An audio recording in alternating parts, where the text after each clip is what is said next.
Vía Pública.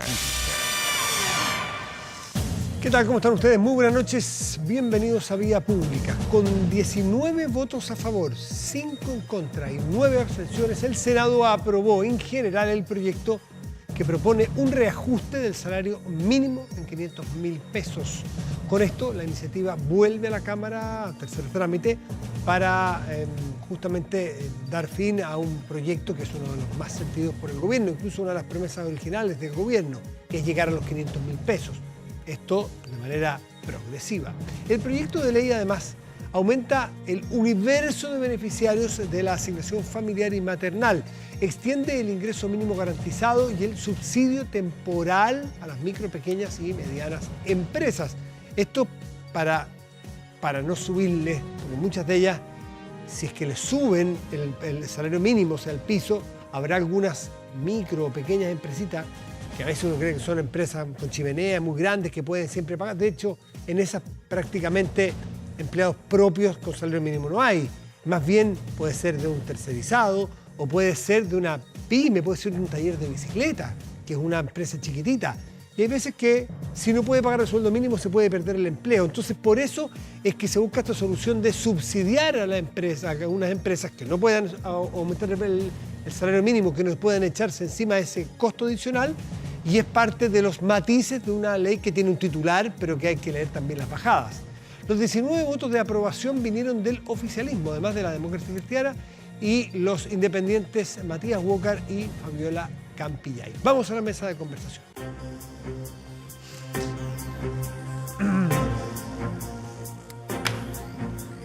La agenda legislativa está supercargada, muy intensa, desde temas de seguridad, o sea, desde el estado de excepción que se aprobó hoy día, se cumple un año, hasta temas de salario mínimo.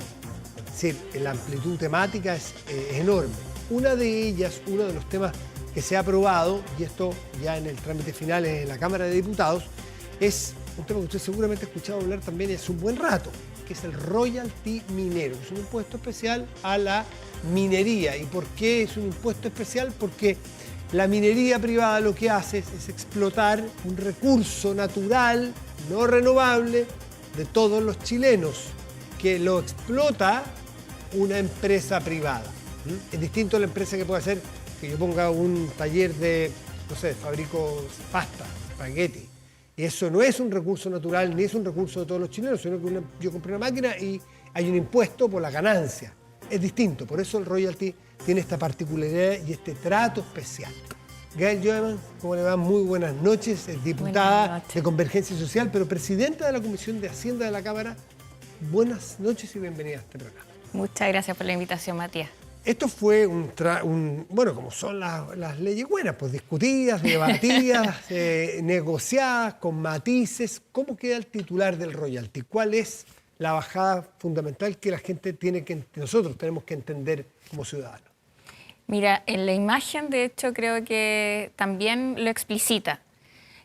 Hoy fuimos visitados por alcaldes, alcaldesas, también el día de ayer estuvieron gobernadores regionales en el Congreso apoyando el royalty minero porque va a llegar recursos que son necesarios para las comunas, como también, y ahí con criterio de distribución, que fue parte de la discusión, ¿cierto? Importante. Lógicamente a los diputados y diputadas les gustaría que más recursos fueran a sus regiones, a sus comunas. ¿Son las autoridades de las comunas o de los sitios geográficos mineros?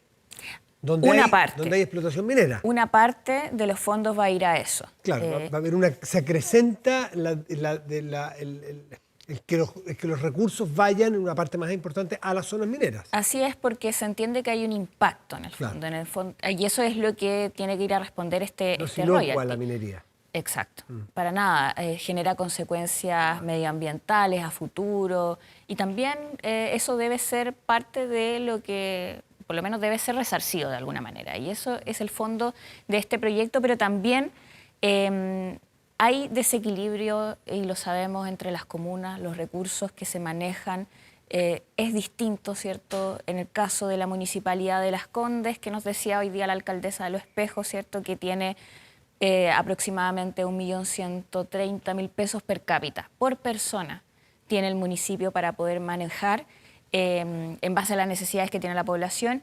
En cambio, en Lo Espejo, 160.000 pesos per cápita. Entonces, este proyecto también va parte de los fondos a la creación que se llama de un fondo de equidad, que va sobre todo a aquellas comunas de municipios que dependen más del fondo nacional municipal, y que es ese fondo, es el fondo estatal. Ese. Exacto, Okay, ese fondo solidario. Para ver si entiendo bien, una parte de lo que deriva de esta nueva legislación del royalty es que va a las zonas mineras por los impactos que puedan tener. Y otra parte va especialmente a este fondo solidario a nivel nacional. Exacto. Ya, que va a beneficiar a los que tengan menores ingresos promedio por habitante. Así es. Que no tiene que ver si son zonas mineras o no. No. Okay. Y efectivamente eso va a tener impactos positivos, sobre todo en atención a la cantidad de habitantes que va a beneficiar. Dentro de las proyecciones se decía de 11 millones, ¿cierto?, de habitantes se van a ver beneficiados por esta parte del fondo. O sea, estamos hablando de una gran parte de la población chilena. ¿En qué cambian los tributos para las empresas mineras? Mira, acá hubo una discusión que fue bien ardua en su momento, sobre todo en el Senado. Acá en la Cámara ya venía un acuerdo, ¿cierto?, prehecho, y más bien lo que se discutió fue esto, el tema de los criterios de distribución. Pero respecto a las tasas, ¿cierto?, ahí hubo un debate sobre todo que venía con la interrogante de si esto iba a afectar o no, ¿cierto?, a la competitividad de las empresas. Pero finalmente la carga impositiva que queda es menor a la carga que tiene actualmente países que tienen una alta competitividad, por ejemplo Perú. Y eso al menos deja en algo mayor tranquilidad. De hecho, el caso de... conciencia de que si la tasa quedaba muy alta, vamos a poner una exageración, cobren el 80%. Suena bien, pero puede tener efectos en que esas empresas son menos competitivas, les puede ir más mal en su producción, altos costos, porque los impuestos son parte de los costos que tienen que hacer, y puede haber menos incentivo a que se amplíe la exploración minera en Chile. O sea, había que tener cuidado con no afectar la producción minera. Lógicamente era parte de la... O sea, la idea es que podamos sacar más recursos para el Estado. Entonces, en eso giró también el debate. Ahora, lógicamente que todas las partes acá tienen que dar, pero sí, por lo menos la competitividad de los otros países fue parte de la discusión, el caso de Perú en particular, en donde incluso se subió la carga impositiva y aún así aumentaron en un 80% los niveles de explotación y la participación mundial en la que tienen respecto a esos recursos. Hay que ver las leyes, o sea, la calidad de las minas en Perú, que probablemente son más nuevas que las chilenas. Claro, eso, mira, todo esto fue parte de los factores que se tuvo en consideración, y además también dentro de los factores, porque se fija un monto topes máximos, que eso también era importante. Se hace la diferencia entre el tipo de minería, o sea, no estamos hablando, se hace una tasa, ¿cierto?, para la gran minería, y también se deja tranquila a la pequeña minería, porque entendemos que además hay que tener consideraciones distintas. ¿Y la tasa es por venta, es por utilidades, es por rangos, escalonado? Se establecen distintas formas. Una de ellas tiene que ver, ¿cierto?, con el valor, ¿cierto?, y en ese sentido, por lo menos yo creo que las consideraciones que se toman son bien integrales como para poder dejar la tranquilidad, ¿cierto?, en este caso de que por lo menos vamos a tener un rango de competitividad importante. ¿Cuánto queda la tasa máxima de impuestos? Va de 45,5 a 46,5. Eso es lo máximo. Dentro de lo máximo que podría llegar, la carga impositiva. ¿Es la carga impositiva a la utilidad o a la producción o a la venta? A la venta. Y la venta, y si los márgenes son muy chicos por una empresa que tiene más baja ley se llama minería la calidad la calidad de la minería, ¿no es cierto? Si hay que sacar 100 para lograr un terroncito de cobre, o hay que sacar 1000 para lograr el mismo terroncito. Se tiene en consideración los costos. Por eso estamos hablando de máximos de los que podría llegar, porque por lo menos las variables son más integrales. Entonces, en esos términos, creo que... ¿Cuánto espera el régimen recaudar el royalty? diputada? Mira, lo último que de hecho lo planteó este nuevo royalty. ¿Cuánto le va a aportar al presupuesto nacional el próximo año? El mismo ministro, en esto no me quiero equivocar, sí, porque es fácil equivocarse. es fácil y esto no voy a ser irresponsable en ningún caso. De hecho, lo dijo el mismo ministro el día de hoy, así que... Y esto, perdón, mientras encuentra la cifra, sí. porque son cifras que es bueno no equivocarse, Sí. que era la segura. ¿Entra en régimen de inmediato? ¿Es un régimen que entra de manera progresiva? Del próximo año. Desde el próximo año empieza, así que en eso al menos también se tuvo en consideración. Claro que tiene que haber un rango como para poder... Sí. Para que el mercado también lo considere. Bueno, de ahí, tiene muchos apuntes, no la de confundir. Mira, sigamos conversando para entender más. Ya. A ver, así como se conversa si es que es interesante pagar una tasa por venta, que es distinto a la utilidad, porque a veces yo puedo vender mucho, pero puedo que no gane ni un peso. Porque mejor me quedé pegada, yo no puedo. Yo por mientras rellenado un poquitito. Sí. Y mira, se espera que se recaude cerca de 0,45% del PIB, que eso es equivalente a 1.350 millones de dólares. En régimen. En régimen. Y de los cuales 450 millones de dólares van a ser distribuidos directamente para impulsar el desarrollo productivo. Porque esta es otra idea que tiene el royalty minero y es parte también de los recursos a que van a estar destinados, ¿cierto? A ver, nosotros consideramos que es importante, y en esto también hubo acuerdos, yo creo que es importante valorar los acuerdos en esta materia. Que es relevante no solamente depender de la explotación, sino de cómo podemos agregar valor, claro. ¿Cierto?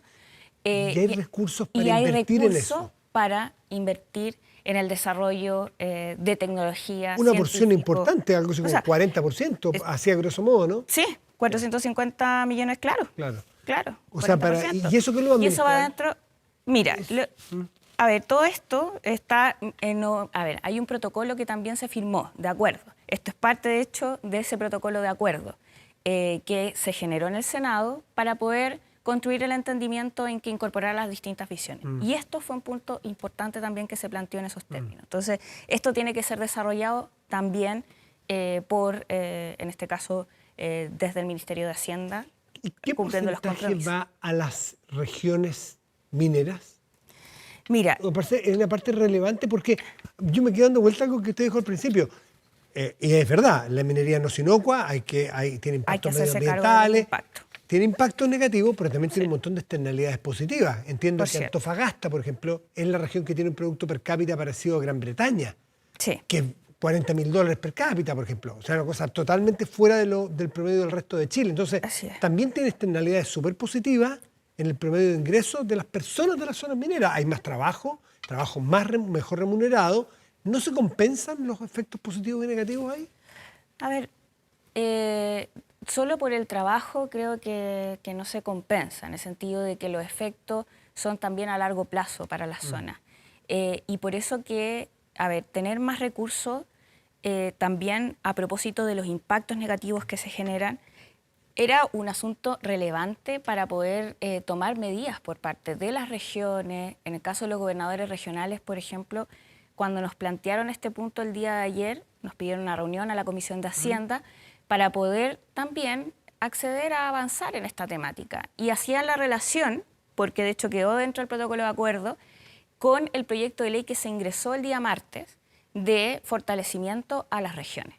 Entonces, hay un vínculo, ¿cierto?, de cómo van a poder, desde los gobiernos regionales, acceder a estos recursos nuevos para poder invertir también en tecnología y en futuro. Diputada Gael Jomans, de Convergencia Social, presidenta de la Comisión de Hacienda, muchas gracias por estar esta noche con nosotros. Muchas gracias a ti, diputada. Que estés bien. Hacemos una pausa, ya volvemos, espérenos.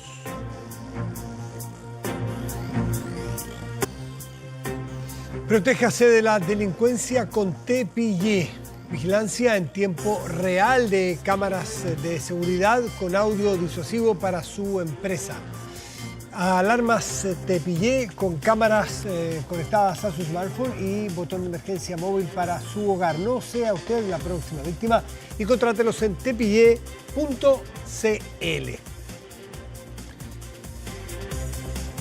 Hoy muy temprano, 8 y tanto de la mañana, nos enteramos rápidamente de que el presidente de Ecuador, Guillermo Lasso, sabíamos que estaba envuelto en una grave crisis política su gobierno, una acusación ya concreta de juicio político que podría llevarlo a su destitución, con alta probabilidad de que ello ocurriera por los votos, incluso con los votos que ya se había presentado este juicio político, y faltaban muy pocos votos más, lo cual era probable que se consiguieran. Bueno, en una jugada dentro del marco democrática hecha por el presidente Lasso, aplica, es como en el ajedrez, mover la reina, así que es para tratar de salvar una situación difícil y puede mover ficha, y bueno, y mueve esta ficha y hace lo que se llama la muerte cruzada. Muerte cruzada es que, bueno, yo me imagino que vendrá de ahí. Me van a matar, entre comillas, yo puedo a mi verdugo antes matarlo yo. Es decir, antes de que la Asamblea o el Congreso me destituya a mí, yo lo disuelvo a ellos. Pero eso no es gratis, según la normativa vigente en Ecuador. No es gratis porque, claro, yo, presidente, disuelvo al Congreso, el Parlamento, pero me quedan 6 meses para gobernar por decreto, sin Parlamento, vía decreto, pero después de esos 6 meses tiene que haber elecciones completamente nuevas. Ese es más o menos el marco en el cual se está moviendo el Ecuador hoy día. Vamos a tomar contacto a Ecuador con Hugo Navarrete, que es director de investigación de la Universidad Católica de ese país. Desde Quito, Ecuador. Hugo, buenas noches, gracias por recibirnos. Buenas noches, ¿cómo están? Muchísimas gracias por la entrevista. Nada, ustedes por estar atento a lo que pasa aquí en el Ecuador, que sí es una situación bastante particular, como ya la describió usted. Yo la describí muy someramente, muy un bosquejo, muy a trazo grueso, pero yo quiero partir preguntándole, Hugo, porque los términos pueden movernos a equívocos. ¿Qué significa exactamente lo que se le está acusando al presidente como el titular jurídico de la acusación? Pero ¿de qué hecho puntual? Porque es distinto que digan, mire, hubo una empresa pública que malversó fondos, o el presidente de un país lo pillaron sacando bolsos con plata, digamos, que ha pasado por aquí cerca. Entonces, ¿qué es la acusación puntual? ¿Qué es puntualmente lo que se le acusa a Guillermo Lasso? Pasó por aquí también llevándose las bolsas con plata hace años atrás, bastantes años atrás, el Ecuador también tiene una historia bien tumultuosa en ese sentido, ¿no? Recuerda que en la época de los 90 tuvimos no sé cuántos presidentes, 7 presidentes en 10 años. Entonces fue Abdalá Bucaram, me acuerdo de los presidentes bien particulares.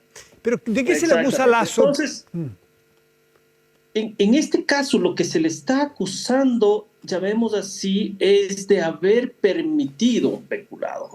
Se le acusa de que él conocía los detalles, conocía que habían algunas actividades anormales de algunas empresas vinculadas con el tema petrolero, y que él finalmente permitió que eso suceda, además de que tenía algunos parientes familiares vinculados al gobierno, y esa era en general la plataforma. O sea, no se le acusa a él personalmente de que se enriquezca.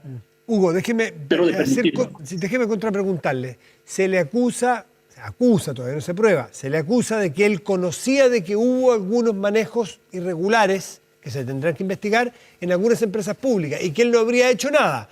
¿Él se habría beneficiado de mirar para otro lado?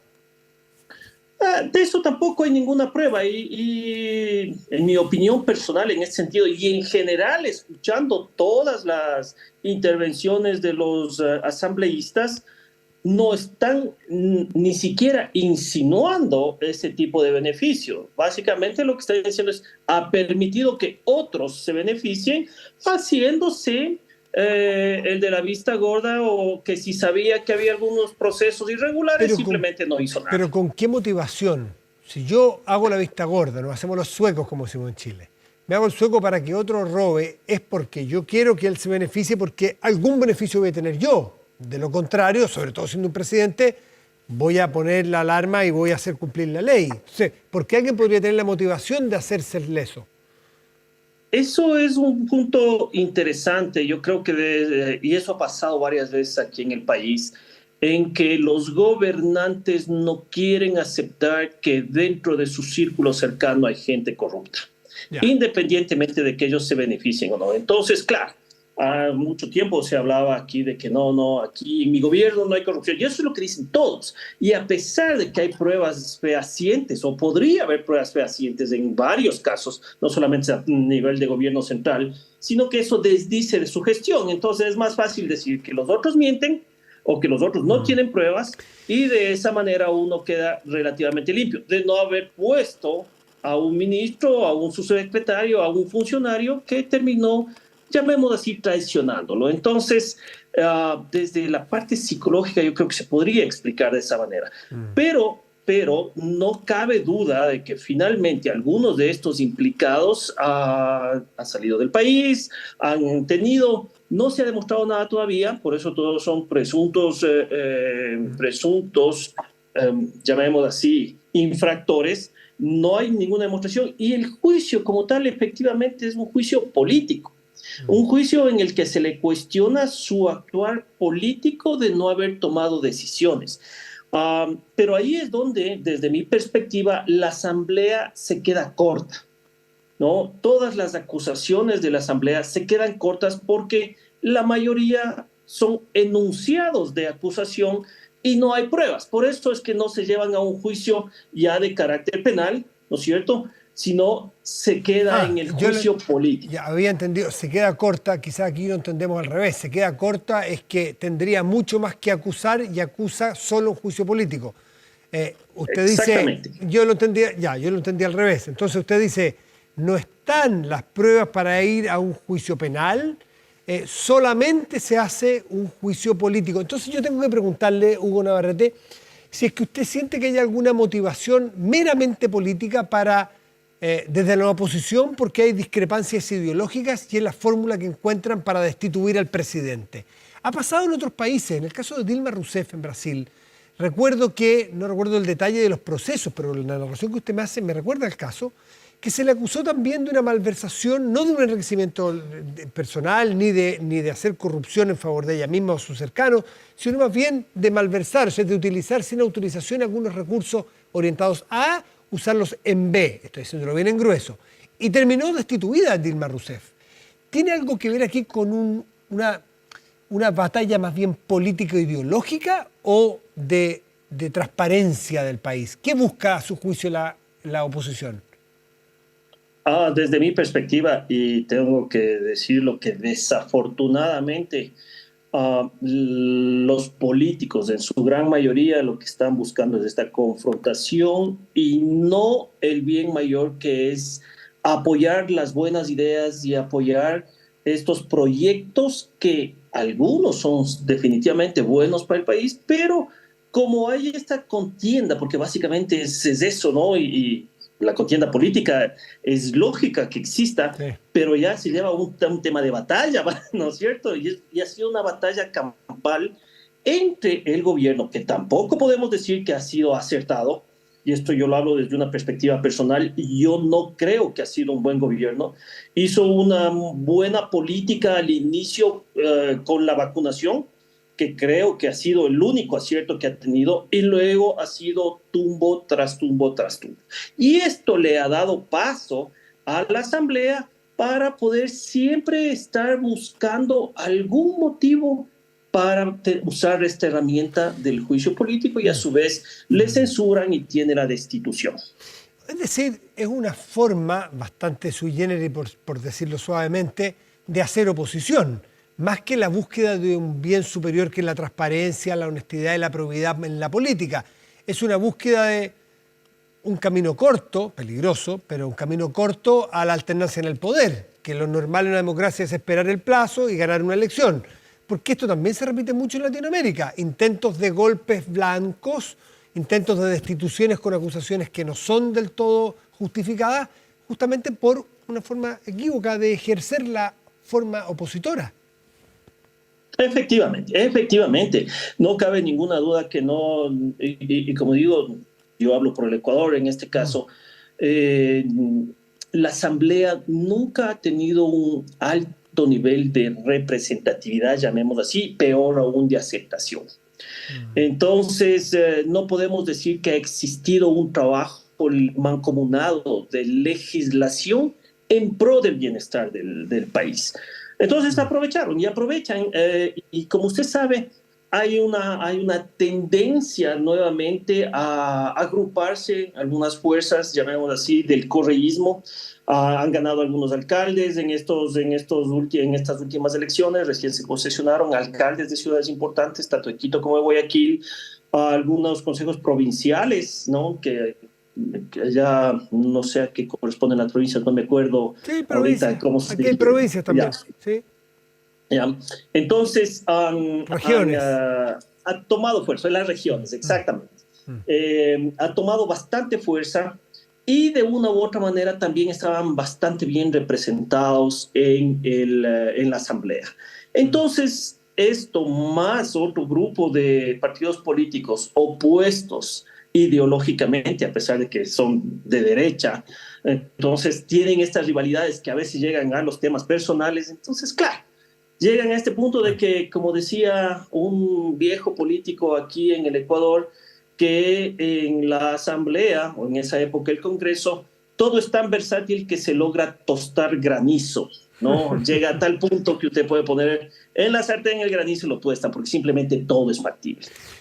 Hugo Navarrete, a tu juicio como académico, ¿te parece que yo he seguido, no con tanta interés y especificidad el devenir ecuatoriano, pero me llamó la atención desde un principio el perfil del presidente Guillermo Lasso y una pronta oposición muy dura, porque el perfil de él es de un empresario de derecha, muy liberal en lo económico, y que inmediatamente los grupos correístas y otros más, que más bien vienen del sector más izquierda, se oponían a las políticas que prometió, más allá que las haya logrado o no, el presidente Lasso. Bien, ¿tiene que ver algo con eso, con su perfil personal de un empresario próspero? Yo pensaría que sí, aprovechan de esa plataforma. No cabe duda, porque aprovechan de su condición de empresario, de banquero, ¿no? Banquero. Porque en el Ecuador, después del feriado bancario que hubo a finales del siglo anterior, pues los banqueros quedaron bastante, llamémoslo así, estigmatizados. Entonces es un banquero más. Esta es una de las plataformas. Y lo que más ha dado pauta, como digo, y en este sentido nos sentimos como país que el Ejecutivo tampoco ha logrado controlar algunos aspectos. Desde la perspectiva económica, desarrollo de negocios, que quizás él ganó pensando, el Ecuador le elige quizás pensando en un mayor desarrollo económico, no ha sucedido definitivamente. La inestabilidad del país no apunta como para, no apoya como para apuntar a un mayor desarrollo económico, a inversión extranjera, especialmente. Incluso la inversión nacional se ve limitada, se ve muy cauta en ese sentido. Y luego también es bastante, llamemos así, conservador en aspectos religiosos, lo cual también es una plataforma, llamemos así, que le puede ir en contra. Y finalmente, la delincuencia. En estos últimos meses la delincuencia ha crecido muchísimo en el país, es algo que no ha sabido manejar tampoco el gobierno. Entonces son elementos variopintos. Cuénteme una cosa, entiendo, bueno, tiene 6 meses para gobernar vía decreto, o sea, sin consultarle a nadie. Entiendo que ya se han publicado o emitido algunos decretos que son particularmente son bien especiales, que en un congreso natural no sería tan fácil de aprobar en un congreso, una asamblea como la ecuatoriana por lo pronto, que tiene que ver con rebajas bruscas de impuestos para poder decirle a la gente o a los ecuatorianos, bueno, ahí les devolvemos la plata para que ustedes libremente usen su plata, para, bueno, que es la lógica más liberal de la economía, ¿no es cierto?, para generar más dinamismo, más riqueza. Primero, corríjame si no es así, y qué otros proyectos pretende hacer rápidamente Lasso para conseguir, porque en 6 meses más él puede elegirse, entiendo, así como los asambleístas pueden ir a la reelección, ¿no? Efectivamente, efectivamente. Sí, sí, él a través de decretos presidenciales puede legislar, llamémoslo así, puede gobernar. Sin embargo, tenemos un organismo que es un Tribunal de Garantías Constitucionales que revisa la constitucionalidad De esta medida. de estos decretos, Ah, efectivamente. de los Entonces, decretos, ya. no es que todos entran en vigencia inmediatamente. Incluso el decreto por el cual disuelve la Asamblea por una grave crisis política, conmoción política, en este momento Está siendo está en un revisado. proceso de revisión. Entonces, este Tribunal de Garantías Constitucionales tiene que corroborar y decir que no es constitucional, que no es inconstitucional y que efectivamente se puede hacer. Entonces, claro, hay esta medida, llamemos así, de control.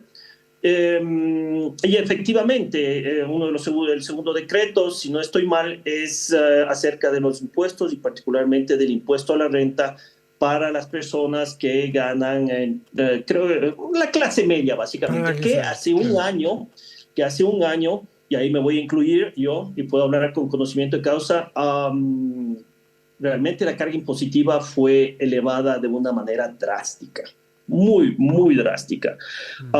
Y claro, ahí nuevamente uno entra a discutir a quién está cargando los impuestos, porque esto no Perdón, le afectaba Hugo, a las Hugo, grandes fortunas. Hugo, esa alza drástica de impuestos a la clase media, ¿fue en qué gobierno? En el gobierno de Lazo mismo. En el mismo de Lazo, ya. Ya. Uno Claro. espera. Entonces ese es uno de los errores más grandes que cometió. Porque como digo, yo, profesor universitario, en realidad estoy en una clase media, yo creo que es un poquito privilegiada sin lugar a duda, pero todavía clase media. Entonces vivimos de un salario y los impuestos a este sector de la economía fue durísimo, realmente durísimo. Entonces ahora está retrocediendo, que quizás tiene que ver también con tratar de ganar un poco de popularidad. Claro. Quizás no para una reelección. Yo también puedo decir que en estos últimos meses se le ve un deterioro físico importante al presidente. Yo no creo que él esté pensando en reelegirse. Quizás pues, el partido o a quien apoye él podría ser, llamémoslo así, beneficiado Sí. de estas ¿Y medidas, quién podría pero ser? Porque Rafael Correa entiendo que está en Bélgica del año 2017, fue condenado por 8 años, ¿no? Fue condenado, no solo investigación, él podría eventualmente presentarse, él cumple condena, cumple los plazos. no, él no podría presentarse todavía. Eh, Efectivamente tiene una condena y si no recuerdo mal, también es uno de estos delitos que no prescriben, entonces Ah, no va a ser muy, muy fácil. Por ahí ok, también hubo algún manejo político en ese sentido, ¿no? Suenan algunos nombres, suena Álvaro Noboa, que ya fue sí, candidato varias veces, claro, también empresario. algunos, también empresario, Claro. efectivamente.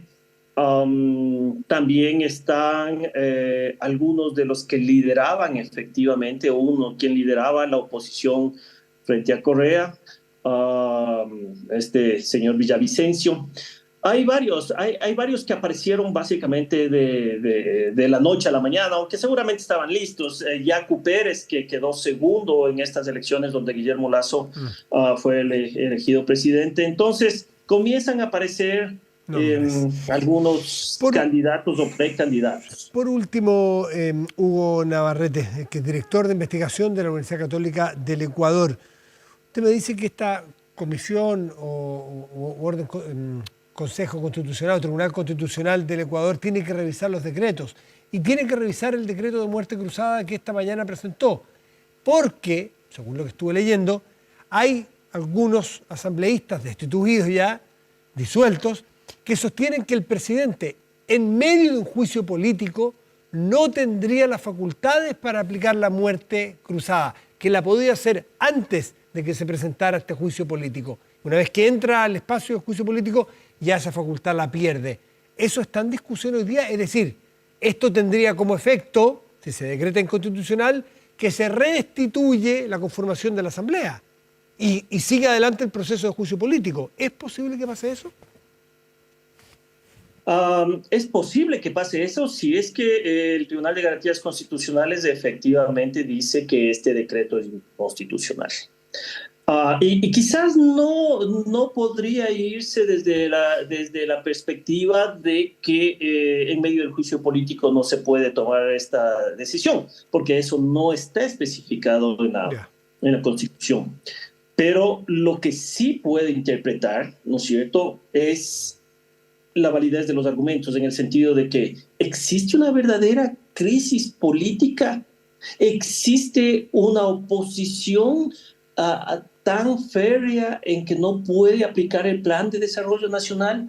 Existen estas otras situaciones de conmoción nacional como para que justifique, porque si bien es cierto, han sido épocas bastante convulsionadas, más que todo de inseguridad y de esta incertidumbre política, pero es un poco lo que el país ha vivido durante una larga data, ¿no es cierto? Entonces, desde una perspectiva de conmoción política, quizás se puede argumentar que no.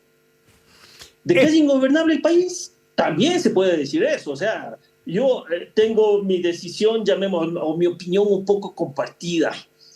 Está bien que les haya disuelto a la Asamblea, sí, pero veamos qué es lo que puede hacer. Pero yo ahí dudo de que efectivamente tenga la fuerza y la decisión como para poder incluso gobernar a través de decretos. O sea, es una dualidad.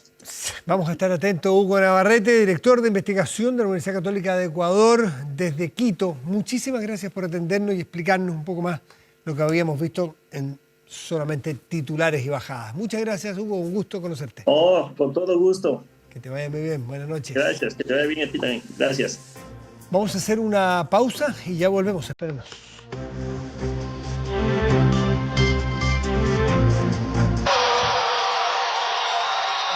Vía pública, revisamos nuestro portal de contenidos y noticias 24horas.cl, que en este momento destaca lo siguiente. Avanza proyecto que busca extender la vigencia de licencias de conducir. Paquete importante, interesante.